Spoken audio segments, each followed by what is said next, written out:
Hallelujah, price the Lord. தேவனுடைய நாமம் மகிமைப்படுவதாக. சில நாட்களுக்கு பிறகு திரும்பவும் தேவனுடைய வசனத்தை தியானிக்கும்படி தேவன் நமக்கு அனுக்கிரகம் பாராட்டுதனால் நான் நன்றியோடு சோத்தரிக்கிறேன், சுதிக்கிறேன். இன்றைக்கும் கூட தேவன் நமக்காக வாக்குத்தத்தமாக கொடுத்ததான வசனம் எசாயா தீர்க்கதரிசன புஸ்தகம் 44 அதிகாரம் 21 வசனத்தை நாம் தியானிப்போம்.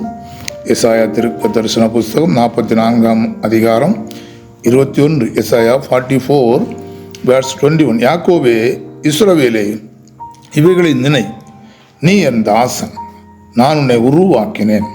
நீ என் தாசன் இஸ்ரவேலே, நீ என்னால் மறக்கப்படுவதில்லை. ஆமென், அல்லேலூயா. இந்த நல்ல வாக்குத்தத்த வசனத்திற்காக நான் தேவனை நன்றியோடு சோத்திருக்கிறேன். ஆமென், அல்லேலூயா. தேவன் நம்மை மறந்து விடுகிற தேவன் அல்ல. தேவன் எப்போதும் நம்மை நினைத்து கொள்கிறதான தேவன். அல்லேலூயா. அதுக்காக தான் இஸ்ரவேலே, இவைகளை நினை. ஆமென். ஏனென்று கேட்டால், நாம் அவருடைய தாசர்களாய், நாம் அவருடைய வேலைக்காரர்களாய், நாம் அவருடைய பிள்ளைகளாய், நாம் அவருடைய வசனங்களை நேசித்து அவருடைய வசனங்களை ஏற்றுக்கொண்டு நடக்கிற பிள்ளைகளாய் இருக்கிறதுனால நான் உங்களுக்காக சொல்லுகிற இந்த வாக்கு தத்தங்களை நீங்கள் நினைத்து கொள்ளுங்கள் என்று சொல்லுகிறார். ஆமென், அல்லேலூயா. நீ என் தாசன், நான் உன்னை உருவாக்கினேன். அல்லேலூயா. நாம் தேவனுடைய பிள்ளைகளாக, தேவனுடைய தாசர்களாக, தேவனுடைய தாசிகளாக, தேவனை நேசித்து நடக்கிற பிள்ளைகளாக இருக்கிறதுனால தேவன் அல்லேலூயா நம்மை மறந்து விடுவதே இல்லை. அவர் நம்மை உருவாக்கினவர். ஆமென். நாம் தாயின் வயிற்றிலே இருக்கும்போதே, உருவாவதற்கு முன்னதாகவே தேவன் நம்மை உருவாக்கி தாயின் வயிற்றின் மூலமாக நம்மை வெளியே வரச் செய்து நம்மை இவ்வளோ வருஷங்களும் ஆமென் தேவன் நம்மை ஆசீர்வாதத்தோடு நடத்தி வந்தார். நம்முடைய தேவைகளை சந்தித்தார். நம்முடைய ஒவ்வொரு காரியங்களும் அவர் அல்லேலூயா நமக்காக நிறைவேற்றி தந்தார். இந்த காரியங்கள் எல்லாம் நமக்காக செய்து முடிக்கிற தேவன் நம்முடைய தேவன். அல்லேலூயா. நாம் அதனால நாம் தேவனுடைய சமூகத்தில் நம்ம ஒப்பு கொடுப்போம். அவர் நம்மை மறந்து விடுவதில், நாம் அநேக சமயம் தேவனை மறந்து விட்டாலும் கூட அவர் நம்மை மறந்து விடாதபடி எப்போது நம்மை நேசிக்கிற தேவன். ஆமென். தேவன் தன்னுடைய பக்தர்கள் மேல் வானத்திலிருந்து எப்போதும் கண்ணோக்கமாக இருக்கிறார் என்று தேவனுடைய வசனத்திலே பார்க்கிறோம். அவர் நம்மேல் எப்போதும் கண்ணோக்கம் உள்ளவராக இருக்கிறார். நம்மை குறித்தே எப்போதும் நினைத்து கொள்கிறவராக இருக்கிறார். அல்லேலூயா.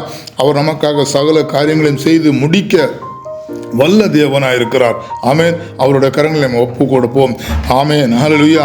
நீ என்னால் மறக்கப்படுவதில்லை என்று தேவன் சொல்லுகிறார். அல்லேலூயா. மனுஷர்கள் நம்மை மறந்து விடலாம், நம்முடைய சொந்தக்காரர்கள் நம்மை மறந்து விடலாம், ஒருவேளை நம்முடைய பெற்றோர்கள் நம்மை மறந்து விடலாம், நம்முடைய பிள்ளைகள் நம்மை மறந்து விடலாம். ஆனால் தேவனோ நம்மை மறப்பதே இல்லை. ஆமென். நாம் அவரை அண்டிக் கொள்வோம், அவரை பிடித்துக் கொள்வோம். தேவன் இந்த சொர்க்க ராஜ்யத்தின் மகிமையை நாம் பெறும் வரையும் அவர் நம்மோடு கூட இருந்து நம்மை நடத்துவார். நம் கண்களை மூடி செபிக்கலாம். எங்களை அன்பாய் நேசிக்கிற நல்ல தேவனே, இந்த காலை நேரத்திற்காக நாங்கள் உண்மை நன்றியோடு சுதிக்கிறோம். எங்களுடைய கர்த்தாவே, அல்லேலூயா, தேவன் நீர் ஆண்டவரே, எங்களை மறக்காத தேவன் நீர் ஆண்டவரே. இந்த காலை நேரத்தில் உம்முடைய வசனத்தின் படி கர்த்தாவே, நீர் எங்களை மறக்காத நேசரன் நாங்கள் நம்புகிறோம் ஆண்டவரே. எங்களுடைய உறவினர்கள், எங்களுடைய பெற்றோர்களை மறந்து விட்டாலும் நீர் எங்களை மறக்காத நேசராக இருந்து எங்களை நடத்துகிற தேவனுடைய நம்பி உம்முடைய கரங்களிலே எங்களை தாழ்த்தி ஒப்பு கொடுக்கிறோம் ஆண்டவரே. ஸ்தோத்திரம். ஆமென். உம்முடைய சொர்க்க ராஜ்யத்தின் மகிமையை அடையும் வரை நீர் எங்களோடு கூட இருந்து நீர் எங்களை நடத்துகிற தேவன் என்று கர்த்தாவே உம்முடைய சமூகத்திலே கர்த்தாவே எங்களை தாழ்த்தி ஒப்பு கொடுக்கிறோம்.